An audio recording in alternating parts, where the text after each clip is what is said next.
Hi everyone, it's Wednesday. It's heating up as usual, getting to that time of the year, very close to summer, and I'm feeling it. However, you know, there's still nice sunny days, and even in summer it doesn't get stinking hot all the time, but it's going to be more consistent, and occasionally you might even have a 40-degree day, and boy, they knock you about up here because you get a bit of humidity as well. You know, today it's probably going to be about 31. I hadn't even checked. It's not much point. It's pretty consistent this time of year. And I'm going to go for a bit of a walk up Lily Creek, so I might do some outside footage. The other question I need to address is actually I've got issues with Bitchute, and it's a bit of a shame because I like Bitchute. I love the fact that they're providing an alternative to YouTube, which in effect is a giant monopoly. And it's very dangerous to have a giant monopoly, especially when they have a political agenda and they are cutting back the voices of conservatives and libertarians, and it's not healthy.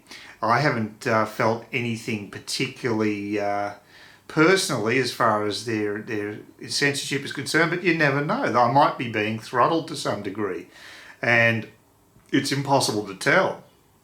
They're certainly not going to give you the analytics to identify that. So all I can say is that I've had a steady increase in subscribers on Bitchute, which has been quite nice.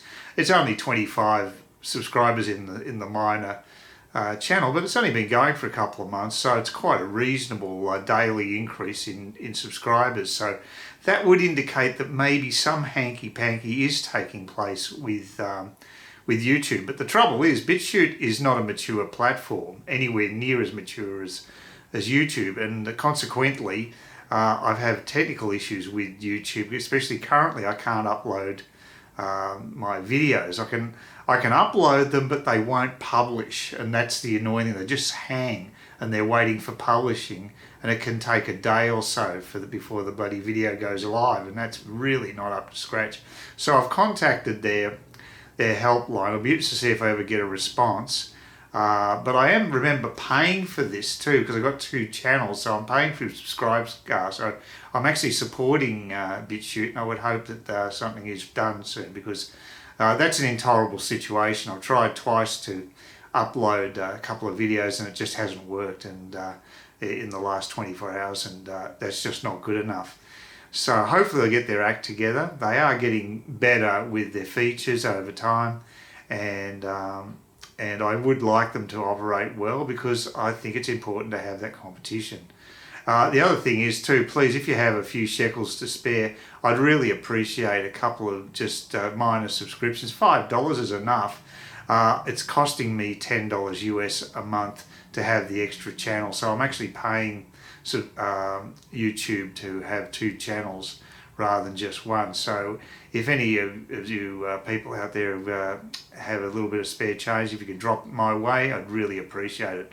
And that's it for the begging bowl. Now we'll get on to the news, because there is some news, and it's interesting. It's actually a follow-on from a story I brought up yesterday about the big Australian, when I was having a bit of a go at Scott Morrison.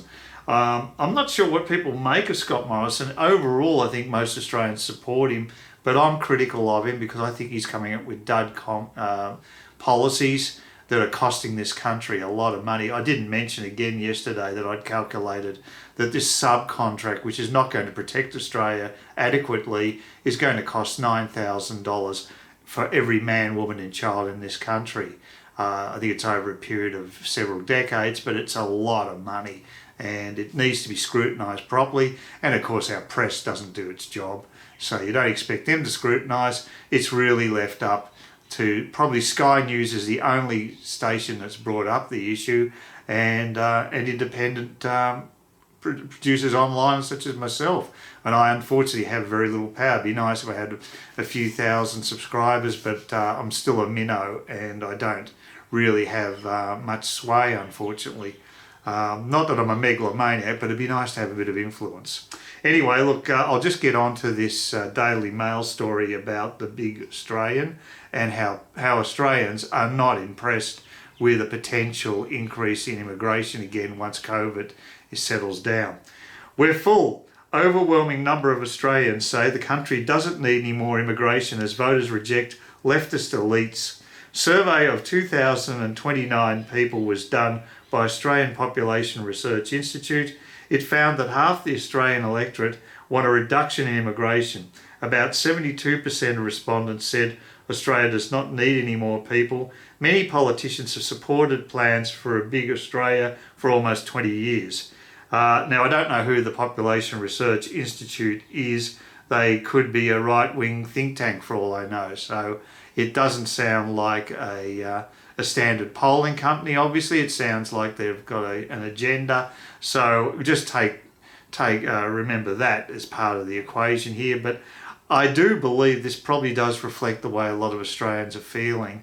I think they want to change in economic policies and directions after COVID, but I don't think we're going to get it. I think Scott Morrison is just pushing along with the same old policies of always supporting the housing industry, misallocating resources to the housing industry at the expense of other parts of the economy, because he's so worried about the economic consequences of the housing prices dropping, which they need to, in my opinion. Also, we need to be able to live without having mass immigration and still be able to increase our standard of living per capita. And that's another reason why governments who don't have that much economic talent try to glaze over the actual real facts by having so much immigration that inevitably you're going to have growth in the Australian economy, but it's not per capita growth.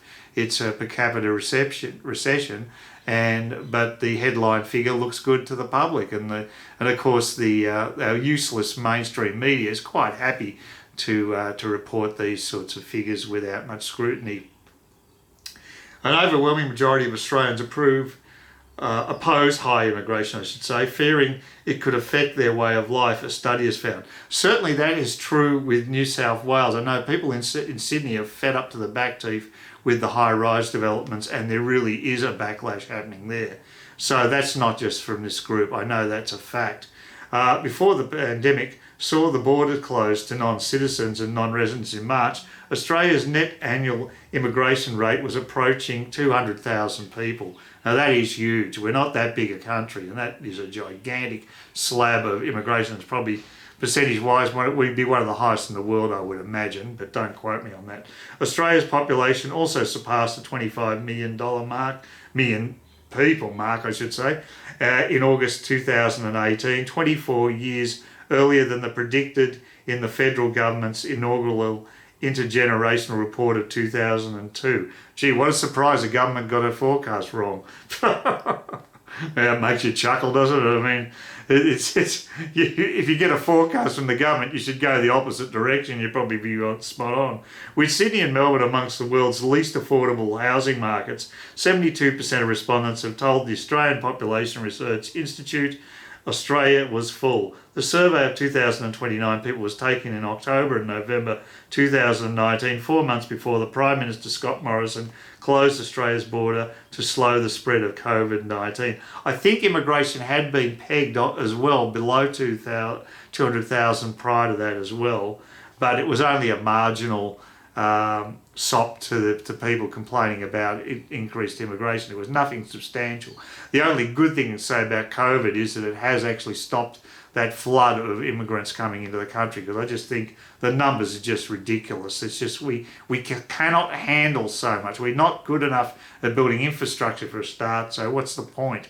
Half the people polled wanted a reduction in immigration, fearing it could cause more pollution and congestion. Well, that's patently obvious in big cities especially. Study authors and sociologists Catherine Betts and Bob Birrell said rapid population growth before the pandemic had worried a majority of Australians who regarded both major parties as representing the interests of leftists elites. That's interesting. Wow. So both major parties are on the nose and being accused of... well, I'd say the Liberal Party's got plenty of leftists in it. I'd say that's quite accurate, actually. And I personally think that probably if you're a purist, you'd be pushing towards One Nation, although they just don't seem to have any money. They're not there in the Queensland election. They seem to be totally skint. And I personally think it might be time for Mark Latham to take the national crown from Pauline Hanson. I think she might have done her innings. She's done the hard yards, and she's been very gutsy. But I think maybe it's time that Mark Latham was the person that the party united around. I think it'd be a good move. He is a politician. He's got plenty of experience in that area, and he's very articulate. And unlike Morrison, he's got an imagination. High immigration was responsible for the deterioration of the quality of life in Australia's big cities, as well as stressing its natural environment, they said in an opinion piece for News Corp. Moreover, at least half of the electorate do not support the progressive cultural values that left elites, including Labor leaders, regard as legitimating high immigration. This is a key finding since it shows there's only lukewarm support for the core big Australian strategy of high immigration. Take note, Scott Morrison. That's your baby. We can say that with confidence based on our other surveys that half the electorate are prepared to say within the safety of an anonymous survey that immigration should be reduced. Former Labor Prime Minister Kevin Rudd a decade ago declared himself to be a supporter of big Australia, with business leaders also favouring high population growth. Well, of course they would, especially retailers. It's obvious they want population growth for greater profits. Makes sense. Councils want it because they want more rates. There's lots of self-interest in increasing population. It's the lazy, easy way to increase wealth in the country. The hard way is to increase productivity, which Australia has been an abysmal failure at for the last few years. And that's what really needs to be turned around in this country. His Liberal predecessor, John Howard, 2 decades ago, increased net immigration levels to the 6 figures, putting them well above the 20th century average of 70,000 a year. So well done, John Howard. God, I think he's a lot better leader than Morrison, but that was a shocking decision. The Tappery survey, however, found people no longer believed it was possible to accommodate more immigrants. The conditions that made it possible to sustain a big Australia and ignore the concerns no longer exist in the post-COVID environment, the study said. If the Coalition or Labor does try to retrieve a big Australia, many of these voters would respond readily to any attempt to mobilise them. Australia's population stood at 25,715,134 as of October the 27th, 2020. The survey found that most respondents who took a stance against more immigration were not university educated, while those with a degree are likely to back immigration. And that's interesting because I would have thought that Greens voters would have been dead against the big Australian. But again, they could be very hypocritical, and maybe, and more Greens voters would probably be university educated because that's where the brainwashing is completed after they've been through the brainwashing of primary and secondary school. So I'd say that, that's a very interesting finding. It just shows a degree can actually lower one's IQ, and I think that's quite true. I've been fighting against it. I may not have the highest IQ in the world, but I am trying to fight against the debilitating fact that I have a university degree, which is a deterrent to a higher IQ at the moment, the way things are going. Anastasia Palaszczuk refuses, this is another story by the way, to announce Queensland's border reopening until just hours before her crucial election, which will be only in a few days now, 4 days' time on Saturday, after a veteran of her own party accused her of killing the economy. Well, Labor just don't seem to have a clue about the economy. You just have to look at Daniel Andrews in Victoria, the garbage that the people in Victoria have had to put up with these regressive lockdowns. In the case of Anastasia Palaszczuk, hers is more based on this latest election. She thinks it's an electoral winner. She may well be right, which is very tragic because things like corruption in the Labor Party up here and the abysmal way that farmers have been treated and the allocation of resources to the public sector at the expense of the private sector is just disgusting. There's no balance in the economy up here, and consequently we're loaded with debt, which is going to affect the youth of this state. Anyway, that's enough for today. Hope you enjoyed the video. Please consider throwing in a few pennies to support the this channel if you've got them, to subscribe star. If not, please give me a thumbs up, thumbs down. Keep the comments going. Always enjoy reading what people have to say. And also think of subscribing, please, even though I'm sort of seem to have basically hit a bit of a block here. It could change pretty quickly if something goes viral. I don't know, my viral days of videos might be over, so that may not be the case, but it was exciting to see that I seem to have momentum towards that magic 1,000 figure, but that seems to have been blocked at this stage. So fingers crossed for the future. I hope you're having a good day wherever you are. It's hump day, so if you're working, look on the bright side, the weekend's coming up, and stay safe, be sensible, and hope you get out and about and enjoy those freedoms that you've got in Victoria, even though there are just a few scraps of freedom.